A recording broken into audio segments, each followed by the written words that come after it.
Okay, hello. Hola. Buenos tardes. I'm sorry, but I'm going to speak. My Spanish is much worse than my English, or my English is much better than my Spanish, so this will be in English. Okay, designing to win. What are we going to talk about? For us, designing to win is the shorthand way of talking about how we use design to create value and how we think about design into the future. So that's what we're going to talk about. Maybe. Yes. Okay, and these are the three things that we're going to talk about regarding design. Why are we even talking about design? How do we use design? And what does it look like when we win? The first question we have to ask ourselves is this: is design critical? Now, in this room, if I were to ask you to raise your hand, and if you were to answer that question, is design critical?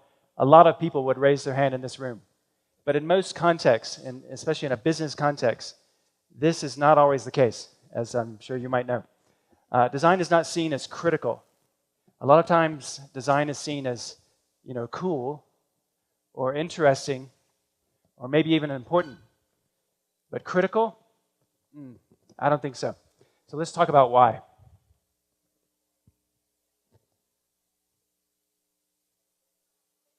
Maybe. Okay.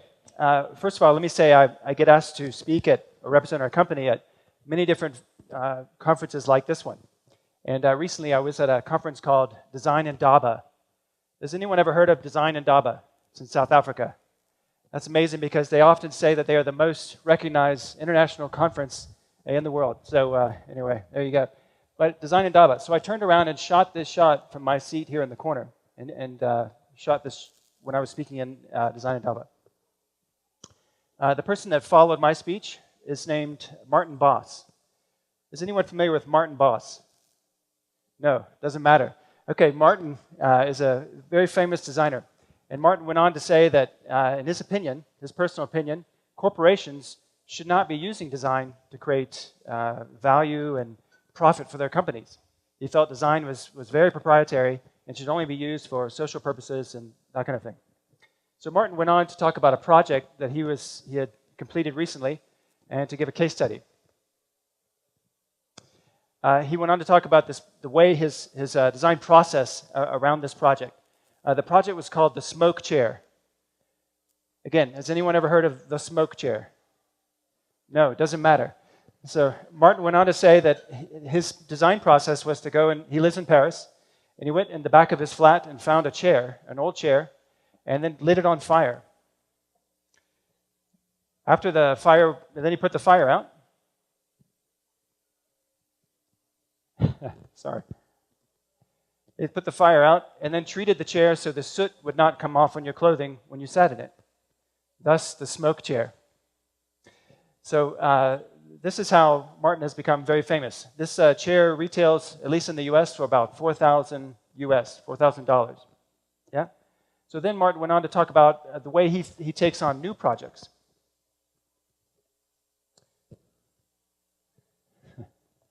Sorry.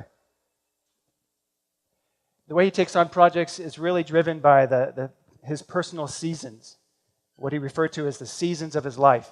So when he's feeling like he is in a winter season, he doesn't take on projects. When he's feeling like he's in a spring or summer season, he might take a project. Now, you can imagine the students in the back of the room started asking questions, and they all wanted to know how you could become like Martin Boss, to live this way, to have the life of a designer in this way.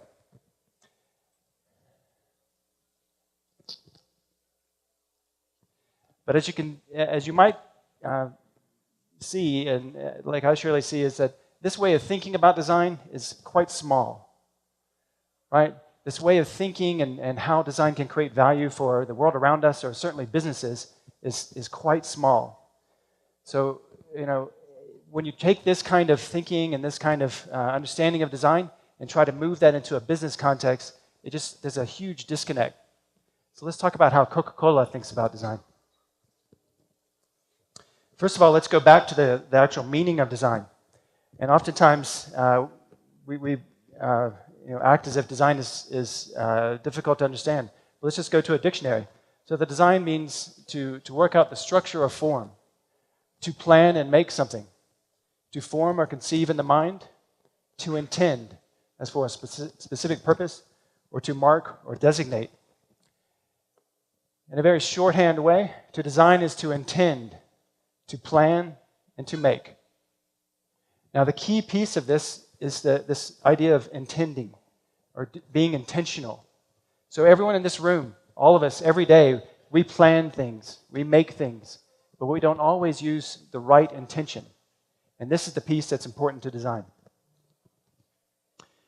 And like I said, I often use this double negative, this way of saying, we cannot not design. I mean, think about it. Someone designed this space.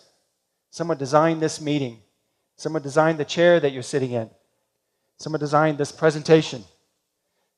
Everything around us is designed, but it's not always designed as much value as it could, right? And that's key, because the closer, especially in a business context, the closer that the design process aligned with the business, the purpose of the business, the more value can be created. And that's the disconnect. So again, the way we like to say it is we win when we design on purpose. Now there's only 3 points of this whole presentation, and that's the first one. We win when we design on purpose. So just so I understand that you are following, can I ask everyone to repeat this when I count to 3? 1, 2, 3. We win. Oh, come on, one more time. We win when we design on purpose. Excellent. That's the first point. Now, in case you're not familiar with Coca-Cola, let me just step back and help you understand the context of our business. So we just said it's the way that we create value through design is to align design with the purpose of our company. So let me explain what our company looks like. In Coca-Cola, we have $15 billion brands. Now, brand Coca-Cola is worth más o menos $70 billion. So, but in general, we have $15 billion brands. We are local in 206 countries. We have local operations in 206 countries. We are one of the most local companies on the planet. We're in every country, more countries than the UN. Yeah, we have lots of brands. We have a portfolio of over 500 brands. Now we can come to quickly and think about Sprite, Fanta, Coke, and so forth, but we actually have over 500 brands in our portfolio. 3,000 products, 500 brands. We have over 700,000 employees. Us and our bottling system create a system, we call a system, of over 700,000 employees. We have 20 million retail customers. So anywhere you buy a Coke is a customer of the Coca-Cola company. We sell our brands through other brands, through these customer brands, right? 20 million customers around the world. And then the big one, we sell 1.7 billion servings a day of something every day. A quarter of the Earth's population drinks something from our company every day, right? So we operate in a massive scale. Now that's big until you think about our destination. We're in a great industry. Our industry is growing quite rapidly. In fact, what took us 125 years to build, we think we can double by 2020. Let me say that again. Our business, we've been in business for 125 years. We've created a lot of value. Again, $15 billion brands and so forth. We think we can double that in less than 9 years. That's amazing. That's amazingly big ambition. And to reach that, our CEO, Muhtar Kent, often reminds us to think this way. We must think, work, and act like an integrated global enterprise, designing a most effective and efficient business system. So, we are, like most companies, actually I'd say most organizations, we are tempted to work in silos, very discrete silos, very small groups of people around the company, and to think only about one thing. But to win, we have to think like one big, giant, integrated system, right? That's the only way we'll achieve our vision. And, the CEO is in this case, reminding us of that. And why does he have to remind us of this? This is something that you know and I know every day. You experience this as a parent, as just a global citizen. But our world is more complex than ever before, right? Our world is more complex than ever before. So I just talked to you about the context of Coca-Cola, Now let's put that company in the context of the world, this very complex world that we live in. We've heard from Microsoft and the previous speaker this point, which is quite interesting. We all know this. Everything is connected.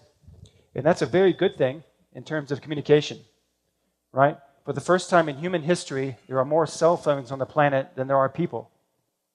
In developing countries, like many countries in Africa, most people have 2 or 3 cell phones, not just 1, 2, or 3. So as a society, we are more connected than ever before, and that's a very good thing.